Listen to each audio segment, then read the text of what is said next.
I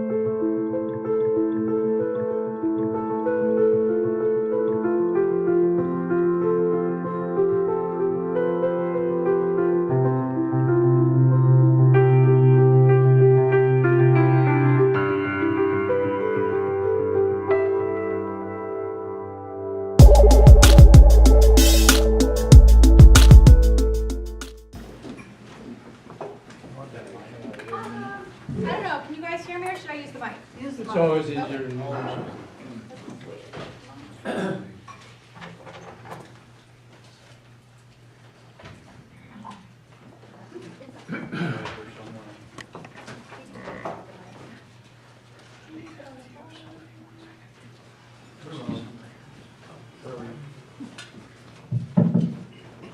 All right, how's that? Great.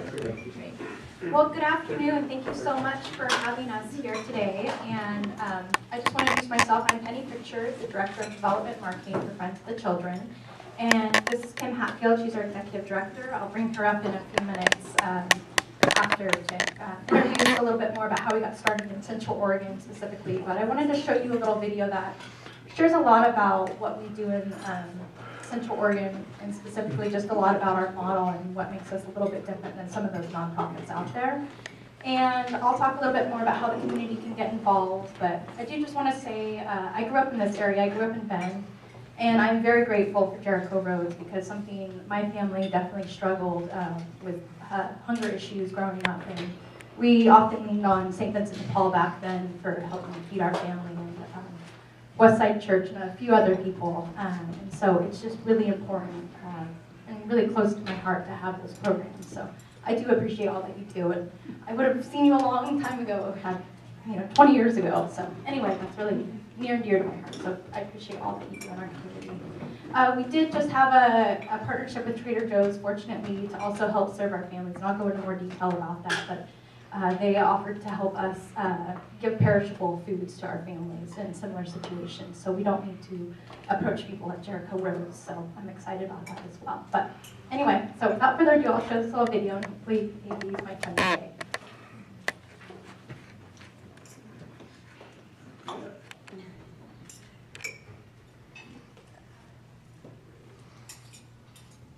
Every child grows up with a head full of stories, and stories are powerful because the ones we believe about ourselves shape the way we live, the choices we make, and ultimately the story we... Katie's not my friend. One second here. It always works when you test it. Never after that.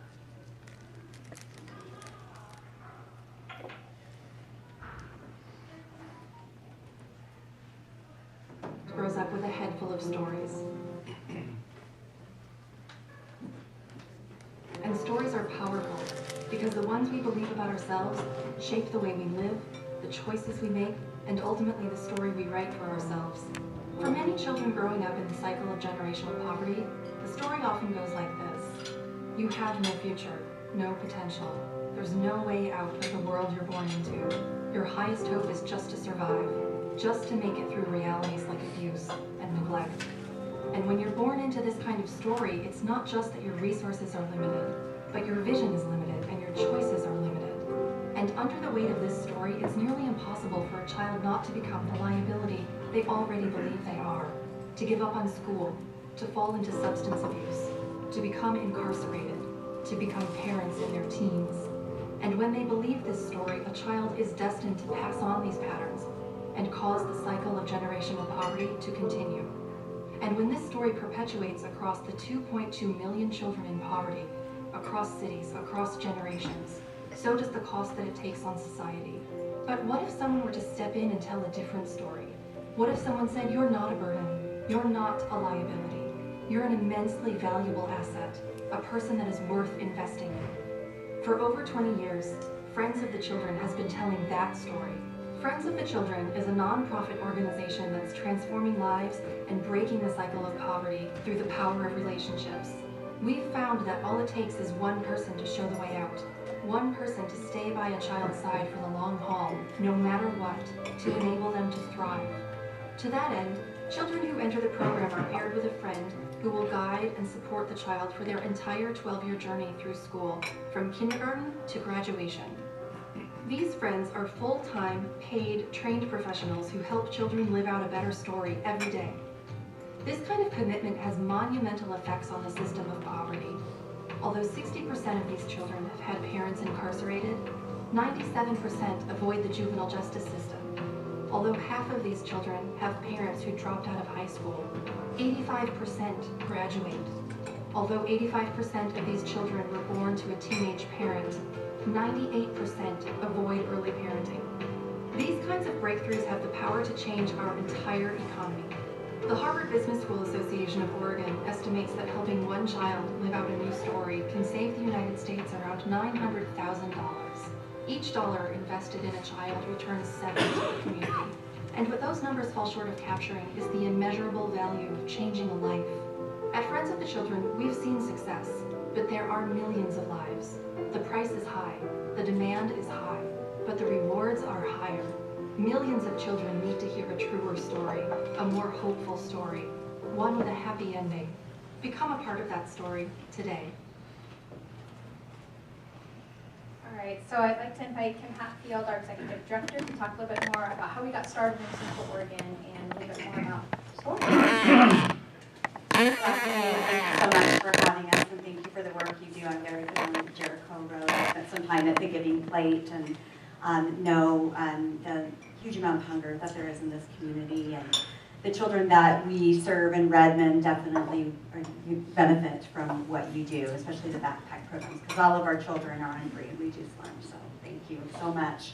I have the privilege of meeting the founder of Friends of the Children. We have his book right here if anybody's interested in reading it. And these are free. If you're interested in reading, it's quick weekend read, kick your feet up, read a great story about Duncan Campbell, our founder. He founded Friends of the Children 25 years ago. We just celebrated the 25th anniversary in Portland just a few weeks ago in May. And I had lunch with Duncan yesterday and was able to share with him what we're doing here in Central Oregon. I met him very serendipitously. I was working at Westside Church, and I interviewed one of his smaller programs up in Sisters called Circle of Friends, which is different than Friends of the Children, if you've heard of Circle of Friends, and fell in love with the model. And after 30 years of early education and working with children in rural communities and high poverty, I just knew that Friends of the Children would be the pinnacle of my career and where I would spend however long that is until I retire. In this community that's fairly new to me. I've been here for 5 years. So Duncan and I set on the path and the journey to launch the 15th site of Friends of the Children in the nation in Central Oregon. And I was very insistent that we were Central Oregon, that we were the Tri-County area, because as many of you know, families are moving out of the Bend area. They're moving to Prineville and Madras and La Pine and Redmond, and I just said our children are so transient. And we have several children that are experiencing homelessness and foster care right now that from one day to the next, we don't know where their house is going to be, if they're even going to have a house. We have one family living in a tent right now. So there is a great need. So happy to be in Redmond. And I want to tell you a story. I shared this with Duncan yesterday, and he had tears in his eyes. And this is one of your residents of Bend. And we changed the children's names to keep their privacy protected, and so I might mix up the names because I have one name for this little boy, and then they wrote the story with a different name, so it's the same boy in the story. This little boy was abducted by his mother when he was very young. She had to relinquish her rights as a parent due to drug addiction. And so she abducted him, took him away. His father and his grandmother had no idea where he was for about 3 years. They finally got a call from the police department that they had found him wandering the streets. His mother was back into drug addiction and had locked him out of the house at about 3 years old. So fast forward, Dad gets custody back. Unfortunately, in the meantime, Dad had had a stroke, and so he wasn't able to care for his son. So now Grandma, who lives in Redmond, is 79 years old, caring for this little boy who was 5 years old and has extreme trauma in his life and a lot of behaviors and a lot of issues that really need some extra help. So we were able to select him. Penny will go through that selection process with you, and he now has a friend for the next 12 and a half years, no matter what. And Joe is his friend, and you'll see a picture of Joe soon. And Joe writes, he's a beautiful writer. I won't read you the whole thing, but I'll read you the high points. This kid may go on to be a beaver someday. I'm thinking, you know, he's got this, you'll see, he's got the skills. I'm kind of a husky, but I like the beavers too, because I don't have the ducks. But, so, let's hear the story. I whispered that. So we went out to the field. I showed Jules the basics. A baseball swing is a pretty complex action, but Jules is a great student and he listened attentively to everything I showed him. As one would imagine, he missed the ball a lot more than he hit it, making contact maybe once every fifth pitch, and I kept praising him for the good mechanics of his swing and reminding him that even the pros get a hit maybe one out of every 5 at-bats. His face was a mask of determination. After every miss, he would throw the ball back and reset, getting into his stance. As the minutes ticked by, he was making progress, getting more and more hits. I was in the middle of tossing the ball again, and he lowered the bat and he said, "I've been doing this for a long time, and I haven't given up yet." That's perseverance. And that's a big word. That's one of our core assets, and he got that. He was so proud. He was more proud than when he hit the ball 30 feet because he kept persevering. I walked to where he was batting and got on one knee. And just that visual just gives me goosebumps. And I got on one knee, lost my place. And I told him he was doing a great job hitting the baseball. But I was most impressed with his grit, which is another one of our core assets. We've been hitting for almost 20 minutes, which is a long time for a 6-year-old to do anything. I gave him a hug and I asked him if he wanted to bat any more, and he said maybe a couple more. We kept going another 5 minutes, and on the way back to his house, I asked him if he would want to go to a Bend Elks game with me over the summer, and his eyes lit up. He said, "We can do that?" And I said, "Sure, we can definitely make that happen." And that's what Friends of the Children does, is they give them those opportunities to live a normal kid life and have that one person that's always going to be there. So I'll turn it back over to Penny. She's the smart one of the group. That's not true. So I want to introduce you to our friends. We currently have 3 mentors, so I would love just to talk a little bit more about what the video didn't cover and what's not covered in your brochure. If you have a minute, I'd encourage you to take a look at that. It does lay out our model and our return on investment. That was a pro bono study done by Harvard, which is a great piece of information to look at. Personally, I think I've got that public health background, so I just love it. So anyway, here are our friends. Joe is on the far left. He's the one who wrote the story that you just heard. And then we have Sarah in the middle, and then we have Corey on the right side. And so we have our model, we have for every mentor, they serve 8 children. So if you do the math, we have 24 children that we serve. And we're looking to expand in Redmond in the next year or so, hoping to find our forever home here. So right now our office is in Bend, but we want to be centrally located in Redmond, where we will be serving, developing, and expanding into serve Madras and Prineville in years 4 and 5. Because we know that our rural community is really, really struggling with a lot of these issues, and that's something that we want to be centrally located in Redmond to serve both Lapine, Bend, Redmond, Prineville, and Madras. And so our children, have no geographical boundaries, and so that's really our model, is that we follow those children wherever they go. And so, so basically how our children are selected. So we have a 6-week, let me back up here. So going back to Duncan Campbell, he is an amazing man who basically had a similar childhood experience to these children. He said if he ever had the means to help these children in his circumstances, he would. So he made his wealth in the timber industry and invested a lot of his own money initially in the early 90s to hire a child psychologist to go out and look at an evidence-based model, and that's how we came to Friends of the Children. And so really what we did was we looked at a lot of mentorship programs. So we're all about collaboration and working with community partners. And really from that moment on in the early 90s, we discovered that one of the main things was that we need a paid professional mentor. So the things that we train our mentors to do to be trauma-informed, to identify child abuse and neglect. Those are things that we can try to empower the community and empower volunteers, but our mentors are essentially those advocates similar to FAN and CASA that are with the children 24/7. They identify when they're doing bad in school, the mentor's there to understand, how to help them with their essentially, I don't want to say that they're an actual parent, but oftentimes they fill those roles in certain situations in the history of Friends. We've had, sorry, I get emotional. This is where we have mentors who have left their positions with Friends to go be a caregiver or to be a guardian for children who lost their parents or caregivers to be for them. So, so it's more than just a job, really. It's a lifetime relationship with these children. So anyway, so through that child selection process, we have a 6-week child selection process that was developed out of an evidence-based model. So we spend our friends go into the schools, so we have a partnership with Ben LaPine and Redmond School District. Our friends work with principals, teachers, counselors, fan advocates, gosh, anybody that's really involved in the child's life.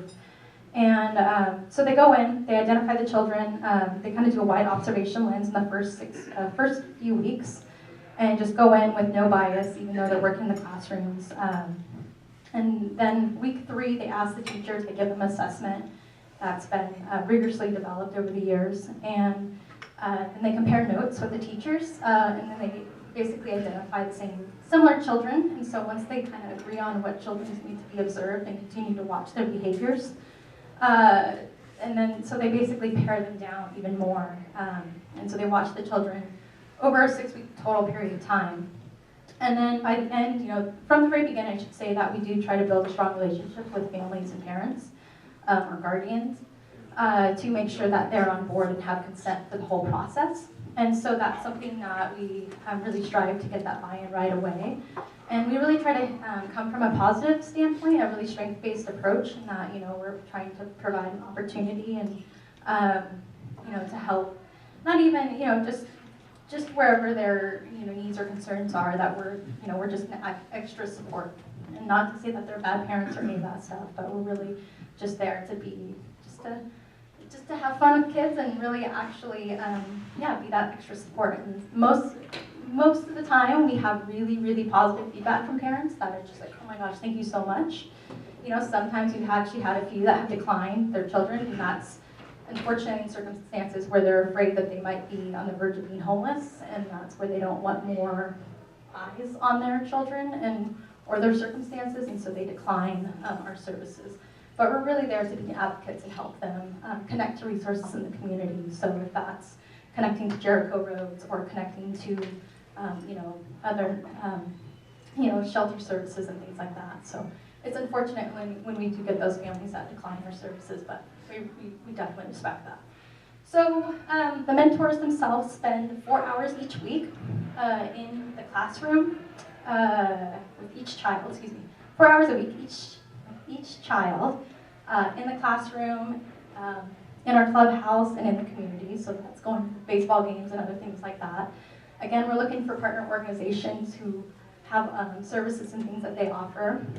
And then they spend a total of 16 hours a month with each child. So that's each individual time.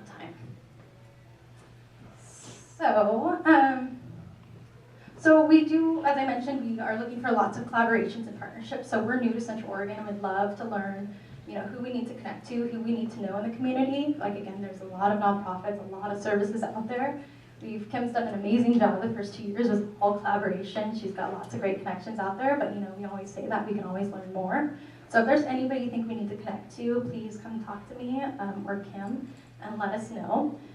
We do have, we love to have people get involved with our kiddos. We try to increase as many opportunities, connections with, if anybody has a passion or interest that they want to share with our children, we highly encourage it. So here we've got the Mountain Meadow quilting ladies that have quilted, hundreds of quilts for our children, which is just, it's this really cool passion of theirs and that they love. They come into the clubhouse and they sew their individual names, how the children write their name, kind of funky. They have fancy sewing machines and they'll put that on their individual quilt. And so that's something that quilt stays with the child and they get their own little quilt. We've also got people that are interested in gardening, reading. It can be anything, so we're open. So and that would be, you wouldn't be working one-on-one with the child, you'd be with the mentor and the child together. That's We're about looking it. for people, oh, she left. We're looking for people involved in STEAM, science, technology. Yes. Yes. So, that's a Yes, biggie. we need, I mean, as much as we'd love to think that we're good at, math, and some of us are not as strong in that department, so we love engineers and all sorts of people to come into the program to help us with those really complicated math homework that these kids have these days. It's crazy. I don't know. I have a master's degree and I still can't, I don't understand. So anyway, so yes, would love any type of field that you're interested in. It could be from medical to engineering to farming, anything. So we welcome the opportunity. Just reach out to us. And we also have a website. You can check out information. Our contact information is all there. I've got business cards as well. Something else, talking a little bit more from a development standpoint, we are looking, we've got a 5-year plan, as I mentioned. So right now we serve 24 children. And by 2022, we're hoping to serve 64 children.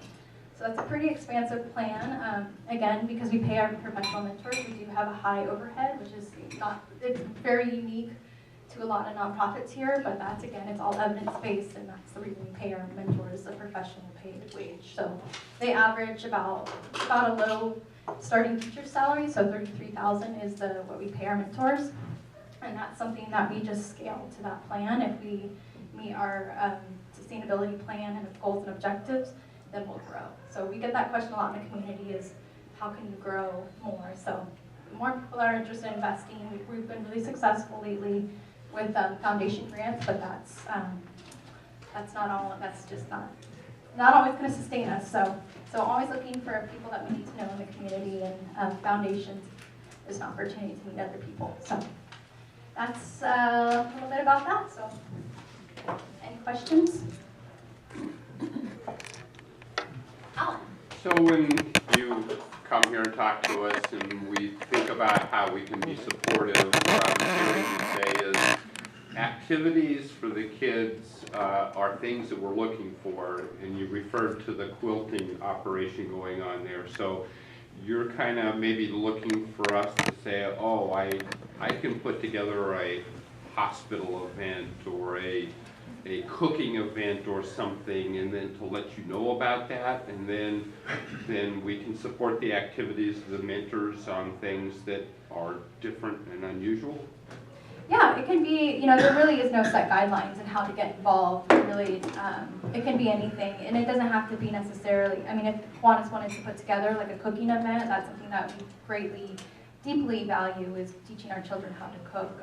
Especially a lot of children are in a position where they're either having to cook for themselves or cook for their siblings and family, and so that's something that would be a great idea as far as that goes, yes.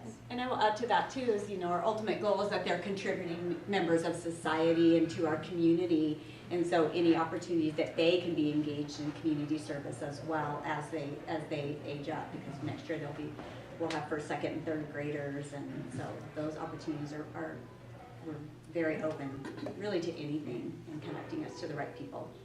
This might sound weird, but we actually are starting a partnership with First Interstate Bank to teach financial responsibility at the age of first grade and second grade. Financial literacy. Literacy, excuse me. Literacy, yes. So, so just teaching them those fundamentals, values is important. Yes. What is the age range of the children you're serving now? So we identify all our children 5, 6 years old in kindergarten. There's a couple cases where they might be a tad bit older than that, but pretty much the model is to identify children early on and start mentoring them right away and through high school. So we selected 8 children at the Redmond Early Learning Center this year. So, and all 400 kindergarten children attend school there, unless they're in Terrebonne or Tumalo. Yes, and we did just receive a grant to select, to pay, a foundation has graciously offered to pay a salary for one friend in Redmond next year. So we'll be selecting additional 8 children from the Redmond Early Learning Center as well. So we're slowly moving this way, and then year 4 and 5 will be in Madras and Pineville as well. So, and then we'll continue, as our children age out of the program, we'll continue enrolling more. But we can only hold steady. We're hoping to kind of steady off as far as sustainability goes. So we might not always be recruiting tons of children. So that's something that's unique about our model, is as much as we'd love to serve thousands of children, we might just not have the means to do that. One thing I'll add to Penny about our fundraising models, we were required by our national organization to have a 3-year operating budget, and we don't ever take on a cohort of children unless we have that 3-year operating budget raised to support them because of that 12.5-year commitment. So for this group, we're already raising money for years 4 and 5. So it's a really interesting, different fundraising model than a lot of nonprofits. Yes, that makes us, it provides a unique challenge in the community that's used to supporting nonprofits that are really struggling to keep the lights on. So it's something that, you know, it's sustainability at a different level, and it's important to project ahead. But it also puts us up against people thinking we might have too much money, which that is not the case at all. You know, it's, well, we're actually 9.5 years shy if you look at it. We just enrolled 24 children, and we have 3 years of operating. If you think about, if you do the math, we don't actually have that 9.5 years in the bank yet. So, And all of that's deeply rooted in our founder. We didn't say a lot about him because we want you to read the book, but he's a CPA, he's an attorney, and he's an entrepreneur and a self-made, very wealthy man through the timber industry. So it's all very deeply rooted in that business model. yes. And I also don't think I mentioned our partnership with Kids Center, and I mentioned FAN, but you know, we do a lot of partnerships as far as trying to keep our costs low in training. So we take advantage of Kids Center coming in and training our staff on how to identify children experiencing abuse and neglect. And so that's something that does help us keep our costs low in that regard. So that's something that we're also looking for partnerships as well. If there's a service out there that we need to know or take advantage of. Any other questions? Yes. So if there's 24 children and 3 friends, I guess each of them will mentor 8. Yep, exactly. Yep, so it's so it's gender-based too. So it's if we have a male mentor, they get 8 boys, and then female 8 girls. So that's just kind of the ratio of what it is. And that's a ratio you're trying to keep. Yep. As they get older, we move them up to 12 because they do a lot more group programming. It's not as cool to hang out with your mentor when you're in late middle school, high school, so it's more intentional group programming as they get older. So we can increase our numbers a little bit. Yes. And stuff the younger ones. Thank you.